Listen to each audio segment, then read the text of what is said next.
Welcome back, everybody, to Finding North Imposium.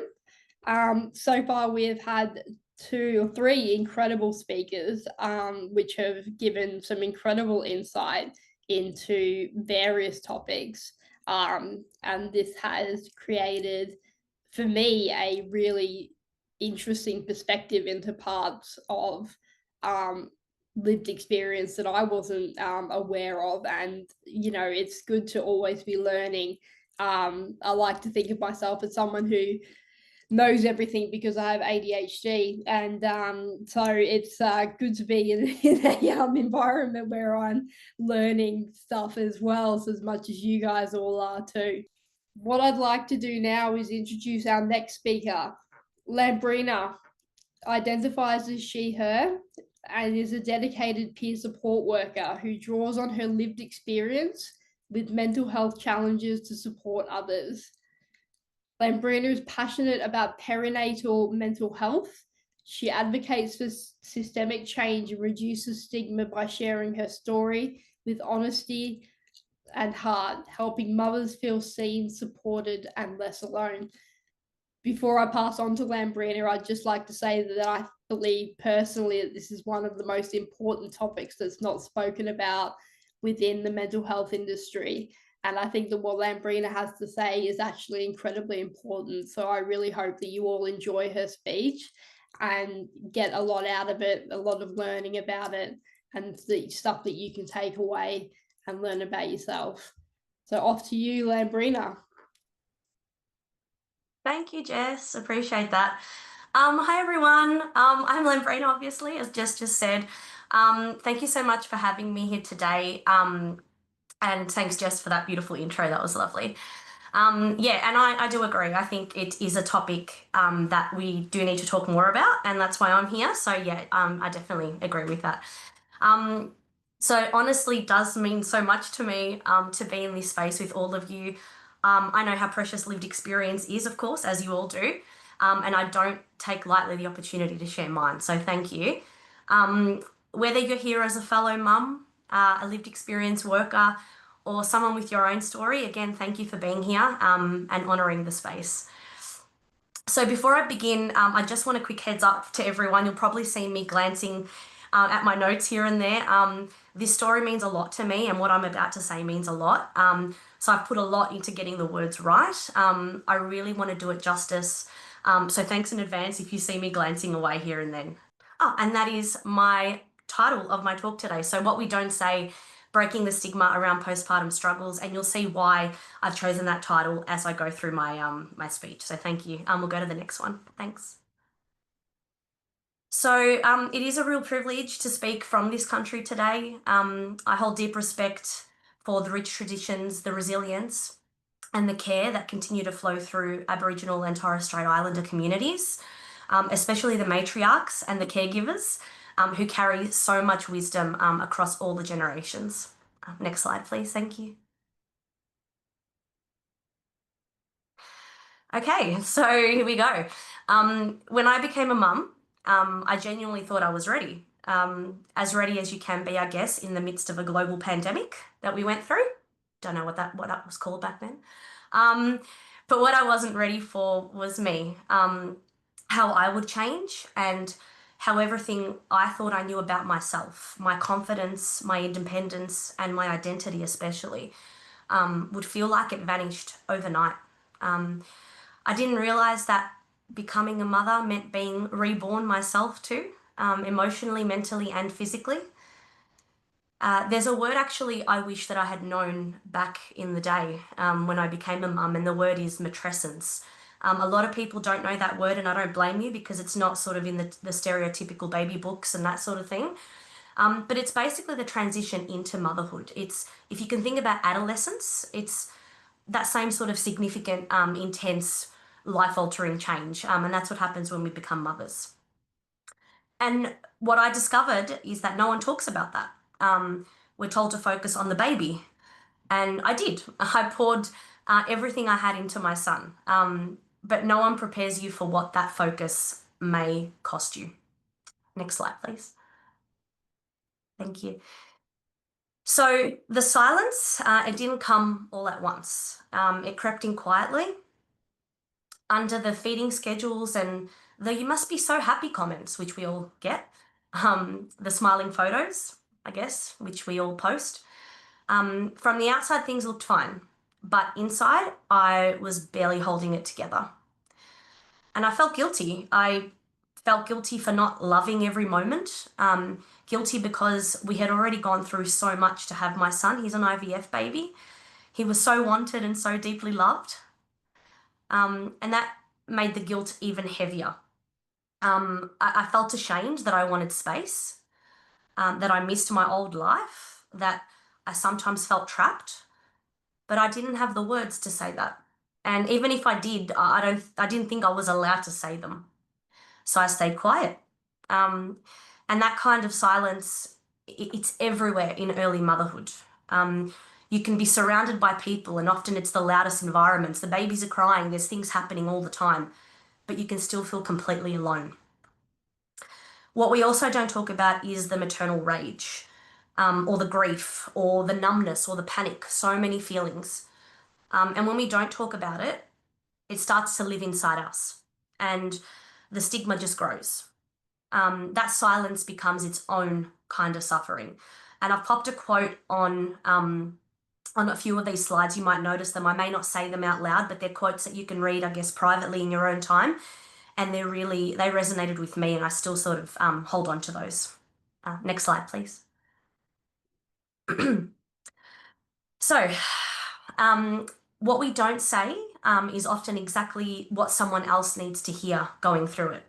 It took me a while to realize that multiple things can be true at once. A lot of dualities in motherhood. So I could love my baby with everything I had and still feel completely lost. I could look like I was coping and be falling apart behind the scenes. And like I said, motherhood, it's full of dualities, full of contradictions, but we're told that it's either one or the other. Like you can't have both. You're either joyful or you're struggling. But honestly, it's almost never that black and white, never that neat. And when we only show the together parts, it makes other mums think that they're the only ones falling apart. But the truth is that you can be grateful and overwhelmed. You can be strong, but still ask for help. And you can love your baby and still long, sorry, for who you used to be. Because this is the real motherhood experience. It's messy, it's layered, and above all, it's human, because that's what we are. And we need to start saying it out loud. Next slide, please. So, how did I start to find my way back to myself? Honestly, it wasn't one big moment. It was small shifts, slowly over time. The first shift was letting go of the pressure to do everything. Very hard, I know. And be everything, of course, because as mothers, we just want to be everything for everyone.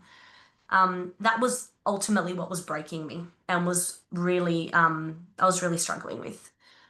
I started practicing something that felt so foreign at first, and it still sometimes does, self-compassion. I'd ask myself, if a friend was feeling this way, what would I say to her? That's where it sort of all really shifted. I kind of put the shoe on the other foot. And then I try to offer that advice and that kindness, even a fraction of it, to myself. I stopped chasing perfect, whatever that even looks like. I said no to things. I left the house stay messy, something I still struggle with. I'm sure that's a common thing. I asked for help, even when it made me feel awkward or exposed. And I reminded myself that I hadn't disappeared. Motherhood changed me, of course, it does. But I was still me underneath it all, and that version of me still mattered. Next slide, please. So during those early months, I didn't actually have peer support. My son was born in the middle of lockdowns, and connection felt so far away. What I needed most was someone who'd been through it. Not someone to give me advice, but someone who could just say, "Me too." Someone to remind me that I wasn't broken, that what I was feeling wasn't a failure, it was human. I didn't find that support at the time, and for many reasons. I mean, lockdown being one, but also, accessibility issues or not knowing that things like this, peer support existed at the time. And I think that's why I strongly believe in it now. And as we all know, peer support isn't about fixing. It's about sitting beside someone, holding that space, and listening without judgment, and above all, being real. And I think that's why I do this work now, to be the person I wish I had back then. And I hear that a lot. And I think Jess alluded to that earlier in her opening as well. I love being with mums who just need someone to say, you don't have to do this alone. It's so powerful because the connection and being heard matters. And no one should have to walk through the hardest parts of motherhood thinking they're the only ones. Next slide, please. So everything I've shared today, the silence, the mess, the rebuilding, is what led me to create this mum thing. It's not a program, it's not a fix, it's a space for mothers, full stop. It's still in its early stages because things like this do take time, but it's a space where we can talk about what is really going on, where we can name what we've lost, hold space for what we're still carrying, and feel seen for who we are, not just what we do. I think I started this mum thing because I kept meeting mums doing everything and still feeling like they weren't enough. This isn't about doing better, it's about being real, and it's about showing up exactly as you are, messy, unsure, overwhelmed, and not being judged for it.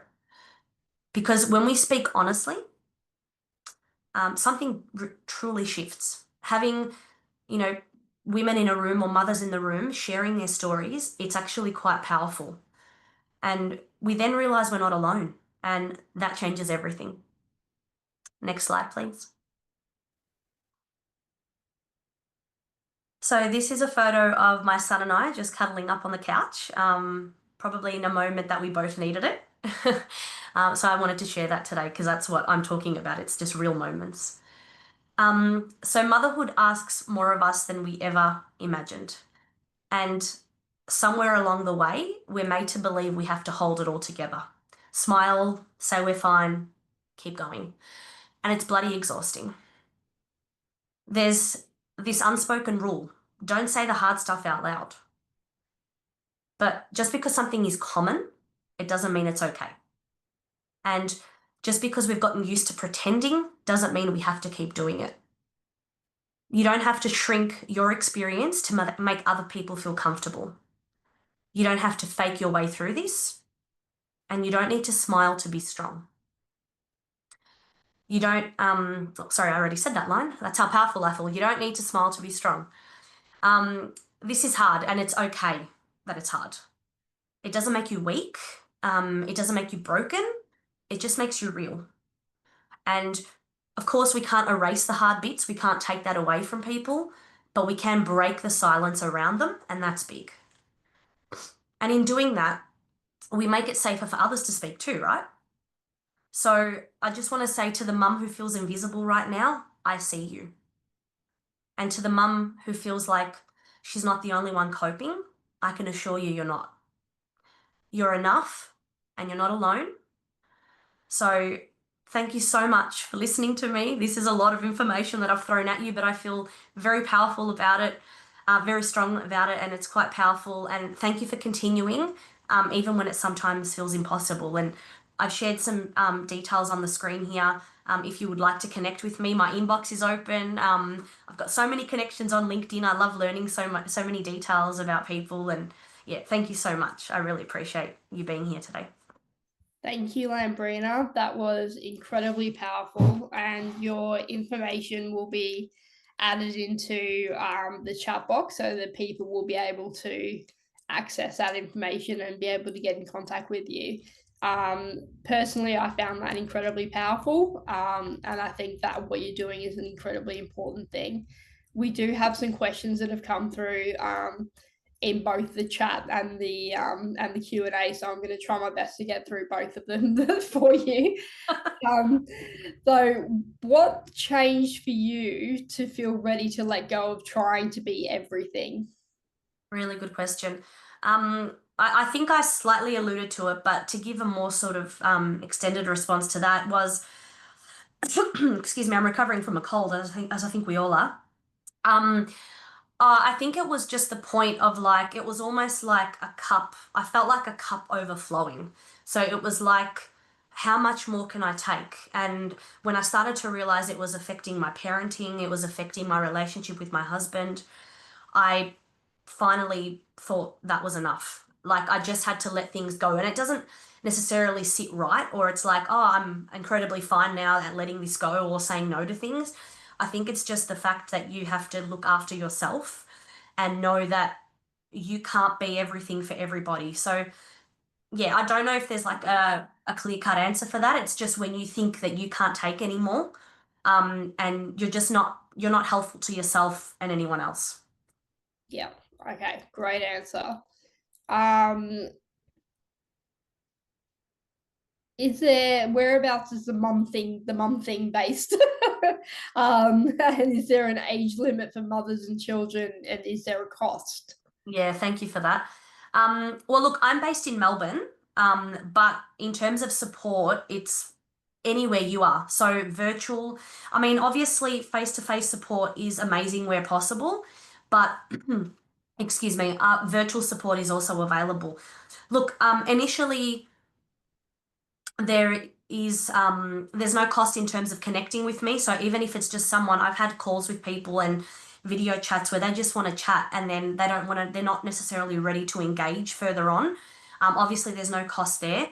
Obviously, with time and effort and resources, there's a cost involved, but I never want cost to be a barrier to anybody. And obviously, if we go deep into programs and deep into support, we can discuss that. I never want to be like, oh, well, if you can't afford that, see you later. It's not like that. So I would encourage people to just reach out to me. There's always that initial one-on-one connection call if people want to have with me. And I'm on Instagram, so if anyone wants to connect with me on there, please feel free to do so. Perfect. Thank you. How can we do better to support mothers who show up for the individuals that we love? I think just having a space to be heard is really important. I often find in my work that I do, a lot of mums that I see are just not looking to be fixed. They've often seen psychologists or psychiatrists, and people often, and as great work as they do, of course, some mums just don't want to be fixed. They're like, there's nothing wrong with me. I don't want to be fixed. I don't want medication. I don't want this. I don't want that. So I guess being like a soundboard for someone or just listening to them and say, yeah, this is hard. Like, don't negate or don't not validate their experiences. Like, definitely understand them and listen to them and just validate that what they are going through is tough, but it doesn't make them a bad mum and it doesn't make them weak or that they're not grateful, because that's a big thing as well that I see. People feel like they're scared to speak up because it means they're not grateful. But both can be true. Like I said, there's a lot of dualities in motherhood, and many things can be true at the same time. Yeah, absolutely. Great answer. This is a really important question, I think, because I think it comes down to most mental health scenarios. But for you personally, how do you manage boundaries in your own self-care with this new program? Yeah. It's a very important question, because just because we feel like we've gotten to a stage in our recovery or your journey or whatever that looks like, it doesn't mean we're fully healed or recovered fully. Because I do think, I definitely say postpartum is forever. It's just a different, it's just different. I think that's the word. It doesn't get easier or harder. It's just different. So I definitely have that self-care aspect where I will definitely, if I have an appointment with someone or if I speak to someone and they bring a lot of heavy things to the conversation, I will often try not to make appointments or chats with people back to back. I will always try and give that space to myself afterwards to sort of I do a lot of meditation myself. Again, that's taken a lot of practice. But I definitely have to have that time after each conversation and after each touch point to give back to myself and fill my own cup. Because then I can't give back to everyone else. So yeah, just a bit of sort of time to myself, I think, is very important. And debriefing, I have my own peers that I debrief with, which I think is really important as well. Okay. Are you and this is out of scope as stated by the person who's asked the question, but is your presentation, is there anything similar out there for the dads out there that you're aware of? Yeah, very important as well. There are a lot of things available for dads. Unfortunately, they're not as prominent as we'd like them to be, but they definitely are. I'm also a volunteer with Panda, and there are a lot of programs that are related to dads. So I'm more than happy for anyone who would like to shoot me an email or contact me, and I'm more than happy to hook you up with all those details. But there definitely is support. You're not alone because it's hard for the dads too, and I completely acknowledge that. Okay, so that is a great answer, and thank you for that. Um, as an uncle of a niece who's struggling with a newborn and feeding and settling problems, what might I be able to do that is helpful and not helpful? Yeah, great question. Um, I think, and I'll take it back to my experience because that's how I probably can answer the question. I had a lot of people at the time, and again, COVID was happening. People would be like, "Oh, let me know how I can help," and often we don't ask for help because we are in our bubble. So, what I would recommend to the person who asked that question is tell them, send them a text message or give them a call and say, "This is what I can do for you. Pick one." So, it could be like, "I'm coming over either way. Would you like to sleep and I can hold the baby? Would you like me to put a load of washing on?" So, it gives that person the option to be there with them, or if they want to completely disconnect and have a nap, you're also there for that. So I think offering help and saying that you're coming, what can I do for you? In terms of what not to do, again, I've alluded to it a lot. Just listen to someone. If they want to talk, validate them. And often, if we don't validate and we're just sort of dismissing it and saying, "Yeah, yeah, I know," they then think, "Oh, well, there's something wrong with me and I'm never going to talk again." So validating and listening to someone often opens that door for them to continue speaking, and that is often a big step to then seeking help because it's those early stages where we don't say a lot because we're taking on so much. So if that conversation starter is there, I think that's really powerful. That's great. Thank you so much. You are getting questions like you wouldn't believe.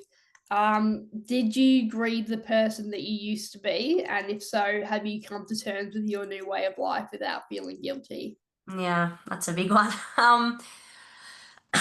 Excuse me. I definitely still grieve who I used to be. Probably not at the level that I did because I have done a lot of work on myself. Again, I'm not perfect and there's still heaps of work to do, I'm sure. And some days are easier than others. But I think I've come to terms with the fact that this is my new way of being. Um, and in that, I have found ways to kind of nourish myself and look after myself, as well as be a mum, be a wife, be a partner, be a daughter, be a sister. So I think I've just had to find new ways of being myself. And like I had said, I'm still in there. It's just a different version of me. Um, so I think um, yeah, I think I've come to terms with it, but it's not like a perfect coming to terms with it. I have my days where I'm like, I just wish I could get up and book a holiday and go next week, but that's just not how things are. So yeah, it's not a yeah, it's not linear. Like there's up and down days, but I think I've come to terms with things are just different. I hope that answered that. Yeah, fantastic. And just one final question before we finish up. Do you receive any peer support or did you receive any peer support during your time? Yeah, so like I had mentioned in my presentation, I didn't receive like the full experience of peer support, whatever that looks like actually, because I there's so many different ways of doing it. But The only level of peer support I guess I received, which was very minimal at the time, was through Panda. So they have a peer support program where it's people that have been there and in the mud and have gone through it. So that was over the phone. And I guess because I probably wasn't ready at the time, I didn't fully explore it. But in terms of now, and again, going back, Panda is first 12 months postpartum. And a lot of things may not show up until after that period as well. So that's also why sometimes you're not ready to sort of open that door in those first 12 months sometimes. But at the moment, I do receive support. I've got my own therapy team, I guess you can say, and I've got really good friends and support systems that I lean on. So I feel very well supported, but it does take a lot of time to open those doors because you're just not ready. And I guess the whole purpose of my topic is that's okay if you're not ready, but just, you know, speak to someone who may not be a perinatal mental health specialist, but just speak to someone and open up that conversation. And even if it's a friend, it just really helps to speak up. Okay, that's fantastic. I'm going to hit you with one more question, and then I promise you that's going to be it. I love it. What changed for you to feel ready of just letting go of everything? So, at what point were you just like, okay, it's time for me to move on? I'll reframe that, Jess. I don't think I was ever ready to move on. But I think it's like a form of a form of acceptance. So I think I will always hold on to onto my experience because it's made me who I am. And I don't think I would be in platforms like this speaking about it if I didn't go through what I went through. Um, I use it, I've just reframed it in a sense so that, okay, what I went through was not great. I went through a lot. It was a very dark time in my life, but I've reframed it and changed it to say, okay, how can I that now make that a positive? How can I not let that experience go to waste? And how do I turn it into a learning experience for me, but also for other people that are going through that right now? And I think that's how I've kind of come to terms with it or accepted it, that I've turned that around into a different way of seeing it. Yeah, absolutely. It's like changing your mindset and kind of rewiring the way you think about things. Exactly. Yeah, absolutely. That's brilliant. Yeah. And I love that picture of you and your son cuddling on the sofa. That was absolutely adorable. It reminds me of me and my dog cuddling on the sofa. Not quite the same thing, but you know, Still your child, still your child. still my prince, my child. So, but look, thank you so much for your time and for answering so many questions. There were some questions that we did miss out on, but as per, we've reminded people you can email through those questions. You can get in contact with Lambrina. Her information is in the chat.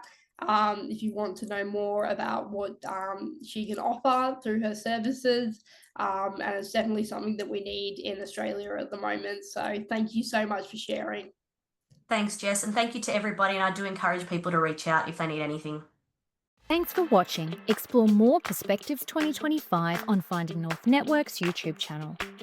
Find out more by visiting findingnorthnetwork.com.au or email info@findingnorthnetwork.com.au.